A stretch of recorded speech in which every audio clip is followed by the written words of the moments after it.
What you're looking at here is a 1959 Fiat 750 Abarth Zagato double chassis number 658542. This was a barn find about 20 years ago. It was bought by a gentleman in Richmond, Virginia, and he stored it in this shop for 20 years, and now it's time for it to find a new home. He's never gotten around to building it. It's one of very few, maybe 300 double bubbles produced between 56 and 60. As you can see, this is the famous double bubble. The Italians call it the doppia gobba. It was built to accommodate passengers taller than, say, 5'5".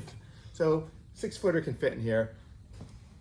The back cover imitates the double bubble lump, and this is to accommodate the pushrod engine that it came with, and the tall carburetor, the Weber downdraft carburetor. It's got the original 4-speed Fiat gearbox and radiator, and also has a custom-made aluminum Griffin radiator. Look inside, you can see the steering wheel. It's got the gearbox. We have all the gauges. We'll show you. Fiat was always known for producing small, lightweight, economical cars. So it made an ideal platform. They worked with Zagato and they created this body, introduced it at the 1955 Turin Auto Show. It was a success. Carlo Abarth got involved. They took the 600 block.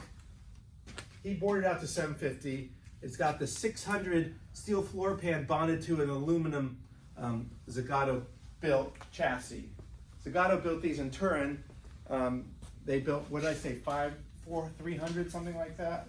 It was a success, and it was a race car from the very get-go. It's lightweight, 1,500-pound car, produced about 50 horsepower after Abarth got done with it. Top speed of about 100. Contemporary road tests showed closer to 90. 0 to 60 in 18 seconds, but really it was about maintaining speed, and the lightweight helped, high revving engine helped.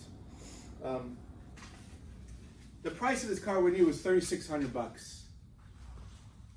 1,500,000 lira in Italy. 3,600 bucks, you could buy a Corvette and have 400 bucks left over. But still, this was a class winner. In 56, it came in second at the Mille Miglia. Not this car, but this type, this model. 57, the last Mille Miglia ever held, it won its class. It won at Sebring, Daytona, all the major races throughout Europe and the United States. It was a class winner, surefire. It was really a fabulous race car in the sub 750cc class. They were all imported by Roosevelt Motors in DC, son of Franklin Roosevelt, president. FDR Jr. ran a race team, and he was very successful racing on the East Coast. I think they went to the West Coast too. All right. So here is the aluminum to steel bond, a known issue with these cars. This looks pretty clean.